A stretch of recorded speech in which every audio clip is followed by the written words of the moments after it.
নমস্কার বন্ধুরা, গ্রিন ওয়াল টার্গেটের চ্যানেলে আজ গাছগুলিতে কিন্তু আমার নিচের বাগানের গাছগুলিতে কিন্তু একটু অমৃত দিলাম।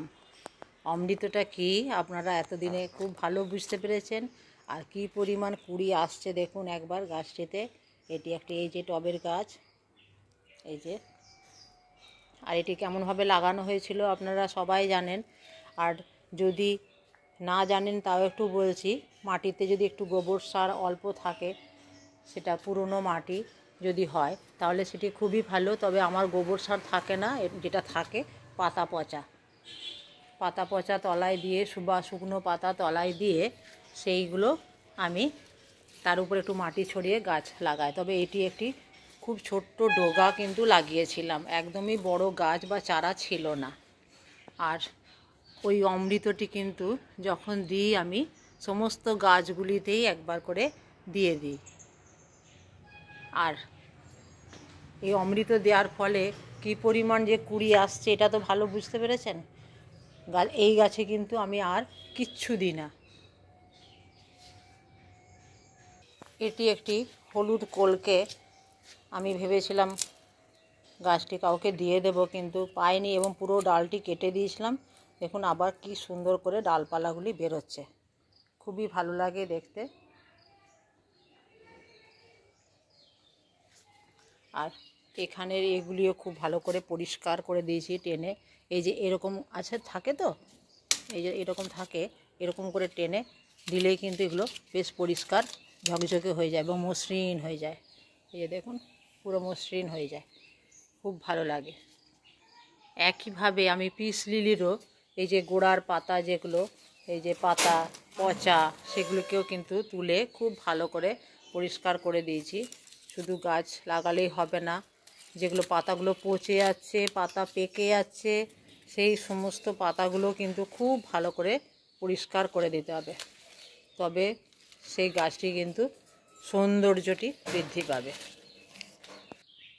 এই একটি কারি পাতার গাছ, অনেকে বলেছিলেন যে কারি পাতাটি কীরকম। তো এই কারি পাতার গাছ, এটি আমার কিন্তু পাশের বাড়ির গাছ। এই গাছটির কিন্তু পাতা আমরা ব্যবহার করি।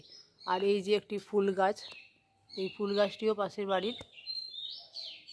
আর দেখছেন এই যে বড় একটি পেয়ারা গাছ, এই পেয়ারা গাছটিতে প্রচুর পাখি আসে। তবে হনুমানের উৎপাতও মাঝে মাঝে হয়। তবে টিয়া পাখি কিন্তু এই যে দেখছেন তো ডাকছে কীরকম, তো টিয়া পাখিও কিন্তু প্রচুর আসে। যদিও এখানে বাদুড়ও আসে, যার জন্য আমার এই দেয়াল প্রচণ্ড ক্ষতি করে দিচ্ছে। কিন্তু এত বড় গাছ, সেই গাছের দ্বারা আমরা প্রচুর উপকার পাচ্ছি। এর যদি কোনো প্রতিকার আপনাদের কাছে জানা থাকে তো আপনারা জানাবেন অবশ্যই। হুট করে গাছ কাটার বিরোধী আমি, কারণ গাছ সবসময় জানি যে গাছেদের দ্বারাই আমরা কিন্তু বেঁচে আছি।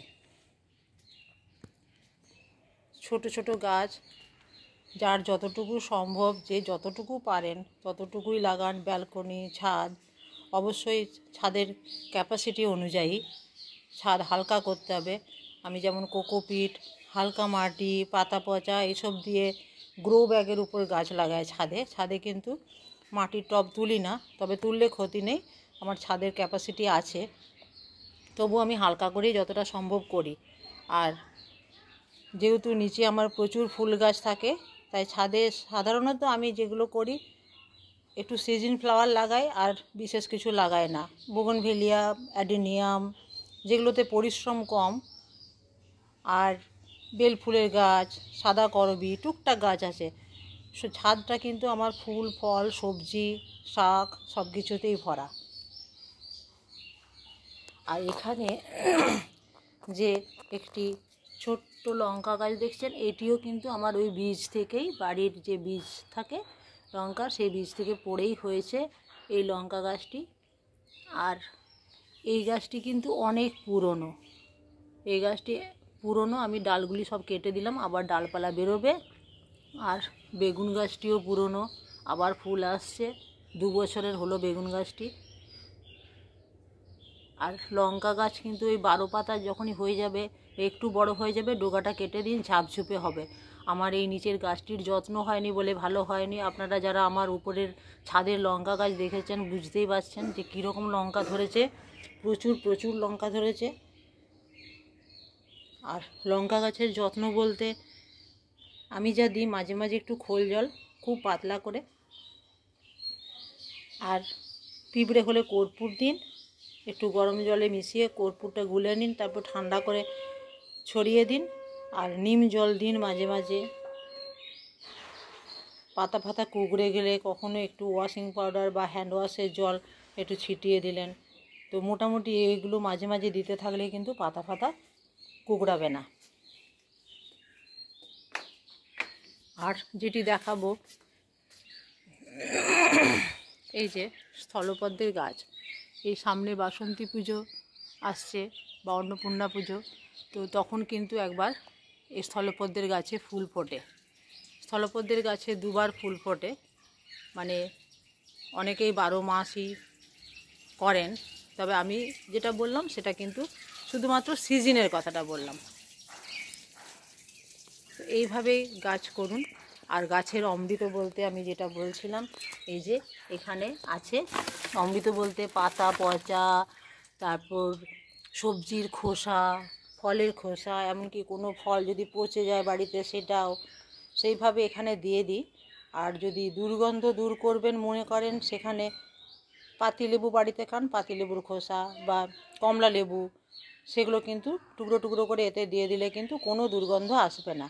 এটি কিন্তু গাছেদের অমৃত, কারণ এতে প্রচুর প্রচুর মাইক্রোনিউট্রিয়েন্ট ভিটামিন থাকে এবং গাছ এটিকে খুব সাদরে কিন্তু গ্রহণ করে। এটি কিন্তু একটু বেশি পড়ে গেলেও ক্ষতি নেই। খোল জল যেমন বেশি পড়ে গেলে মারাত্মক ক্ষতি হতে পারে, এটি কিন্তু অল্প বিস্তর একটু বেশি হলে কোনো ক্ষতি হবে না।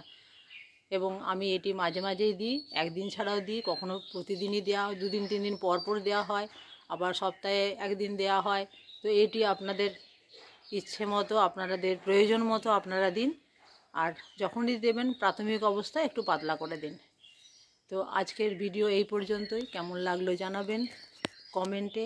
আর অবশ্যই অবশ্যই চ্যানেলটি সাবস্ক্রাইব না করে কিন্তু যাবেন না। গাছ করুন, খুব ভালো থাকুন। আজ রাখি, দেখা হবে পরের ভিডিওতে।